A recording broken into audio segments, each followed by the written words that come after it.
நேற்று முதலமைச்சர் விஜய் சூப்பரான ஒரு கெஸ்டர் ஒன்று பண்ணாரு. எதிர்கட்சியாக இருந்தாலும் சரி, நம்ம கூட்டணியில் இல்லாமல் இருந்தாலும் சரி அப்படின்னு சொல்லிட்டு தோத்தவங்க ஜெயிச்சவங்க எல்லாருடைய கட்சி தலைவர்களையும் போய் மரியாதை நிமித்தமாக சந்திச்சாங்க. அது வந்து நிறைய பேர் அப்ரிஷியேட் பண்ணாங்க.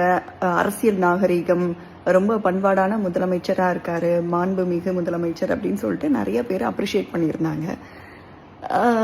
தேர்தலுக்கு முன்னாடி டிவிகேவியும் விஜயும் நிறைய பேர் அண்டர் எஸ்டிமேட் பண்ணியிருந்தாங்க. அதுக்கப்புறமா கொஞ்சம் கொஞ்சமாக அந்த ஒரு எண்ணத்துல இருந்து மாற ஆரம்பிச்சாங்க.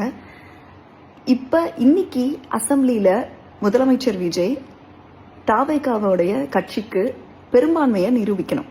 அப்படி நிரூபிக்கலைன்னா மறுபடியும் கவர்னர் ரோல் வரலாம், இல்லைனா ரீஎலெக்ஷன் நடக்கலாம், என்ன வேணாலும் நடக்கலாம். நேற்று அவர் பண்ண கெஸ்டர் தெரிஞ்சு பண்ணாரோ இல்லை தெரியாம பண்ணாரோ அப்படின்னு எனக்கு தெரியல. ஃபைனலி மறுபடியும் ரீஎலெக்ஷன் மட்டும் வச்சாங்கன்னா anti DMK, anti BJP oats மட்டும் தாவேகாக்கு போகாது. பாமக, மதிமுக, ஏடிஎம்கே, டிஎம்கே இந்த மாதிரி என்னெல்லாம் கட்சி இருக்கோ தமிழ்நாட்டில் எல்லாருடைய ஓட்ஸும் டிவிகேக்கு போறதுக்கு வாய்ப்பு இருக்கு.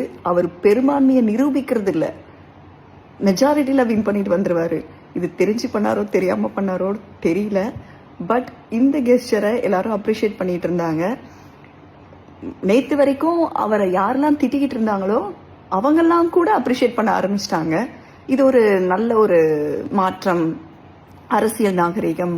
இதே மாதிரி அரசியல் களம் போச்சுன்னா மக்களுக்கு சந்தோஷமா இருக்கும். மக்களுக்கு பிடிச்சதெல்லாம் செஞ்சாருன்னா ஓகே தான். காந்தம் கேள்விப்பட்டிருக்கேன், இது கொஞ்சம் அல்ட்ரா மேக்னெட்டிக் ஃபோர்ஸா இருக்கு. கொஞ்சம் உங்களுடைய ஃபோர்ஸை கட்டுப்படுத்துங்க விஜய் முதலமைச்சர்.